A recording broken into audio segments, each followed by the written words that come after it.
Hello friends, तो आज मैं आपके साथ में बहुत ही ज़्यादा हेल्दी मिठाई की रेसिपी शेयर करूंगी। और हर रोज़ एक पीस खाए और अपना हर दुख दर्द दूर भगाए। ये हमें इम्यूनिटी भरपूर देंगी, हर बीमारी हर तकलीफ से बचाएंगी। तो अगर आपको रेसिपी पसंद आए तो ज़रूर से मेरे चैनल को लाइक कीजिए, शेयर कीजिए, सब्सक्राइब कीजिए। सबसे पहले हम 200 ग्राम उड़द दाल लेंगे। उड़द दाल को एक तो धोकर हम सुखा देंगे, या फिर अगर धोने का टाइम ना हो यानी वॉश करने का टाइम ना हो तो एक सूखा कपड़ा लेंगे और उससे उड़द दाल को जो है तो हम पोंछ लेंगे, ताकि ऊपर की जितनी भी डस्ट है वो सारी निकल जाए। अब एक मिक्सी के जार में इसे लेंगे और एकदम फाइन पेस्ट बना लेंगे। जैसे कि हमारा आटा होता है ना, जैसे गेहूं का आटा, ज्वार का आटा, बस उसी तरह से हमें एकदम पाउडर फॉर्म में इसे पीसना है। इस तरह से हम पीस लेंगे और एक छन्नी लेंगे और छन्नी से इसे अच्छी तरह से जो है तो छान लेंगे। अगर पीसने में अच्छी आई हो तो फिर छानने की ज़रूरत नहीं, लेकिन अगर थोड़ी सी मोटी मोटी अंदर रवा रवा दाल लग रही हो ना, तो फिर हम इसे थोड़ा सा छान लेंगे इस तरह से। तो देखिए हमारी बरोबर नहीं आई थी ना, हमने इस तरह से छान लिए तो इसके अंदर कितने मोटे मोटे चंक्स निकले। इसे साइड में रख देंगे। अब हमारे पास में डो रेडी है, इसे साइड में रख देंगे। अब गैस ऑन करेंगे, गैस पर एक पैन रखेंगे, इसमें 1 टेबल स्पून जो है तो देसी घी डालेंगे।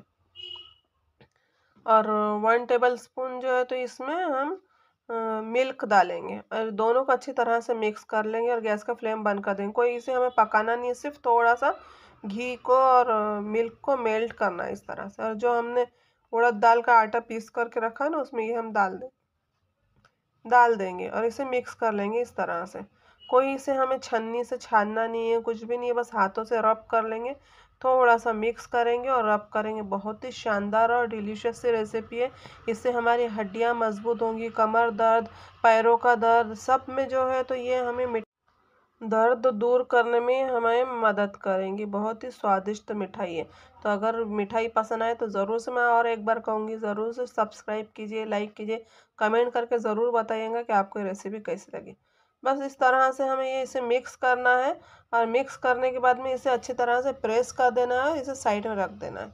अब हम क्या करेंगे, जिस कप से हमने उड़द दाल ली है ना, उसी कप से आधा कप गोंद लेंगे। आपको पता है ना गोंद कितना ज़्यादा हेल्दी होता है हमारे हड्डियों के लिए, हड्डियों को मजबूत करता है, बहुत सारे इसमें न्यूट्रिशन होते हैं। तो गोंद हम एक मिक्सी के जार में लेंगे और इसे इस तरह से एकदम दरदरा सा पीसेंगे। एकदम चूरा नहीं करना, दरदरा सा पीसना है। इसे भी साइड में रख देंगे। कप या कटोरी कोई भी आप सेट कर ले, हमने ये कप सेट किया है। फिर से वही बर्तन लेंगे, हमें कोई ज़्यादा बर्तन भराने की भी ज़रूरत नहीं, एक ही बर्तन में ये मिठाई बनकर रेडी होंगी। वही बर्तन लेंगे, 1 कप देसी घी लेंगे और देसी घी इसमें हम डाल देंगे। अब यहाँ पर हमने 150 ग्राम बादाम लिए हैं, तो इसे मोटा मोटा चॉप करके हमने लिया है। 150 ग्राम जो है तो काजू लिए हैं। तो आप इसकी क्वांटिटी कम या ज़्यादा कर सकते हो, आपके पास में जितनी हो अवेलेबल, 2 से 4 भी यूज़ कर सकते हैं। पहले हमें जो है तो एकदम हेल्दी बनाना है, इसलिए हमने ये ज़्यादा यूज़ किया। ठंडियों के मौसम में हमें काजू बादाम गोंद वगैरह ज़्यादा अपने डेली रूटीन में ऐड करना चाहिए और खाना चाहिए। तो इस तरह मिठाई के फॉर्म में खाएंगे तो और भी ज़्यादा हेल्दी होती है। तो इसे जो है तो हम थोड़ा सा रोस्ट कर लेंगे, ताकि जब भी हम इसे खाएं तो इसका एक क्रंची सा फ्लेवर आए। तो इसे 2 से 3 मिनट ही हमें रोस्ट करना है। बहुत ही अच्छी तरह से 2 से 3 मिनट में ही रोस्ट हो जाती है, क्योंकि घी बहुत जल्दी गर्म हो जाता है। अब इसे हम निकाल लेंगे इस तरह से। काजू और बादाम से जो है तो इस मिठाई में टेस्ट भी बहुत आता है और हेल्दी भी बहुत बनती है। इस तरह से हम सारे जितने भी काजू बादाम के हमने चॉप किया वो निकालेंगे। आप इसमें खजूर और किशमिश वगैरह भी ऐड कर सकते हो। जितने ड्राई फ्रूट आपको पसंद हो, आपके घर में पसंद हो, तो आप यूज़ कर सकते हैं। हमारे यहाँ ज़्यादा कोई ड्राई फ्रूट यूज़ नहीं किया जाता, पिस्ता भी यूज़ कर सकते हैं।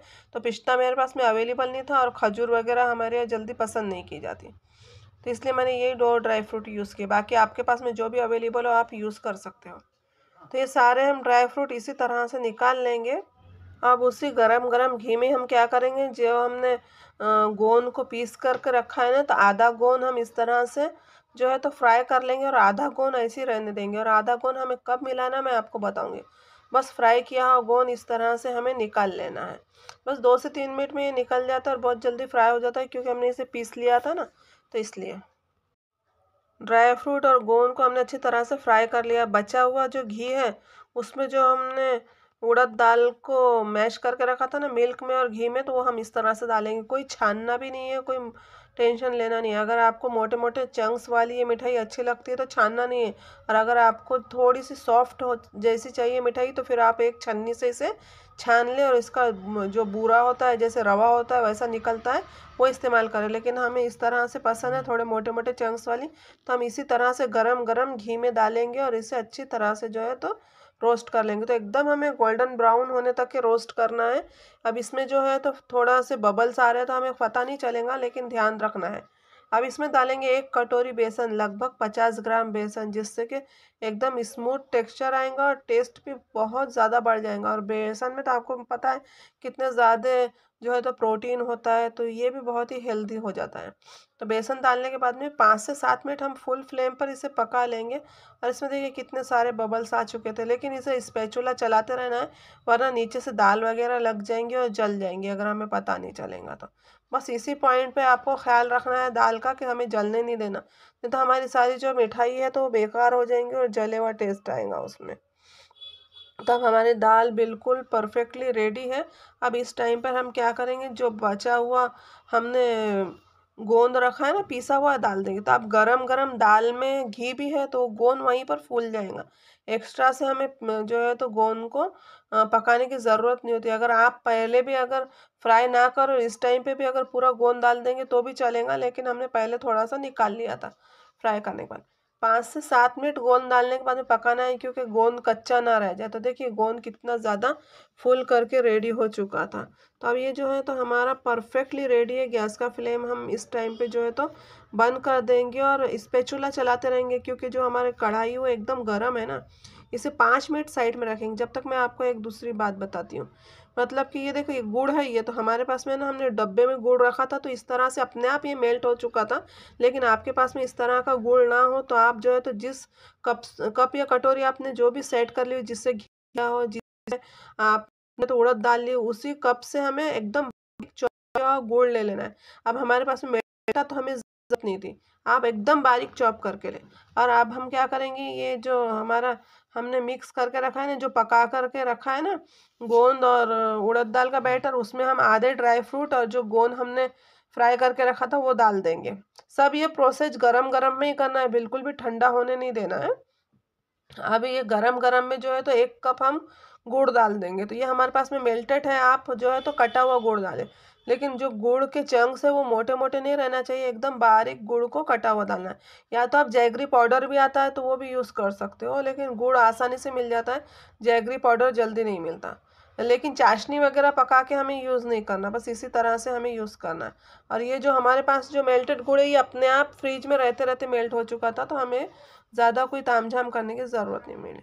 अब गुड़ डालने के बाद में इसे पहले तो अच्छी तरह से मिक्स करना है। अब ये अच्छी तरह से मिक्स होने के बाद में इसी में गरम गरम ये बैटर में जिस कप से हमने सारी चीज़ें ली उसी कप से 1 कप डेसिकेटेड कोकोनट लेना है। अगर आपके पास में डेसिकेटेड कोकोनट ना हो तो थोड़ा नारियल का ड्राई नारियल लेना है, उसे पीस लेना है और यूज़ करना है। ये भी डालने के बाद में अच्छी तरह से हमें मिक्स करना है। यकीन मानिए बहुत स्वादिष्ट तो जो है तो ये मिठाई बनकर रेडी होती है। अब ये मिक्स कर लेना है अच्छी तरह से, और उसी कप से फिर हमें क्या करना है, आधा कप भरकर मिल्क पाउडर लेना है। इससे जो है ना तो एकदम मावे वाला टेक्सचर आता है इसमें, और टेस्टी भी बहुत होता है। अब इस टाइम पे अगर आपको सोट का पाउडर यूज़ करना हो तो सोट का पाउडर यूज़ कर सकते हो। यहाँ पर अगर आपको जो है तो मेथी दाना यूज़ करना है थोड़ा सा पाउडर, तो वो भी यूज़ कर सकते हो। यानी इसे जितना ज़्यादा हेल्दी बनाना हो तो इस टाइम पे आप सारे पाउडर इसमें यूज़ कर सकते हो, जैसे काली मिर्च का पाउडर, मेथी पाउडर, पाउडर। हमारे चीज़ें नहीं की जाती है तो इसलिए हमने यूज़ नहीं किया। अब इसे एक ट्रे में डाल देंगे जिसे भी हमें सेट करना है। और देखिए ऊपर कितना तो देसी घी तैर रहा है। तो बस ये मिठाई इसी तरह की देसी घी तैरती होती है, लेकिन एकदम से जो ऊपर देसी होता है ना तो हमें ज़्यादा नहीं, तो हम क्या करें, जो तैरता देसी घी है तो इस बोल में या एक कटोरी में निकाल लेंगे इस तरह से।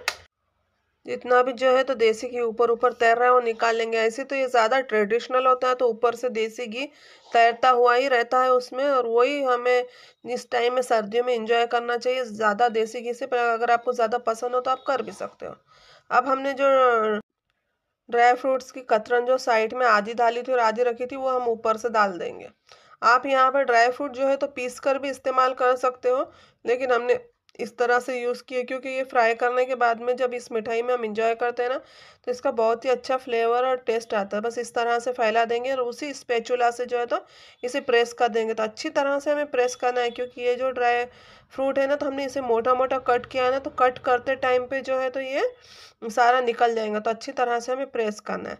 अब इसे 2 से 3 घंटे ऐसे रूम टेम्परेचर पर रहने देना है और फिर जो है तो इसे कट कर लेना है। अगर कट ना हो तो थोड़ा सा गैस पर गर्म होने दें और फिर कट करें। हमने कट करते हुए जो क्लिप है ना, तो हमसे मिस हो चुकी थी, इसलिए मैंने आपको कट करते हुए नहीं बताया, लेकिन बहुत ही आसानी से जो है तो ये कट हो जाती है। तो आई होप गाइज आपको ये रेसिपी पसंद आई हो। अगर आपको ये हेल्दी रेसिपी पसंद आई तो प्लीज़ प्लीज़ प्लीज़ लाइक करना, शेयर करना, सब्सक्राइब करना। अल्लाह हाफिज़ एंड टेक केयर।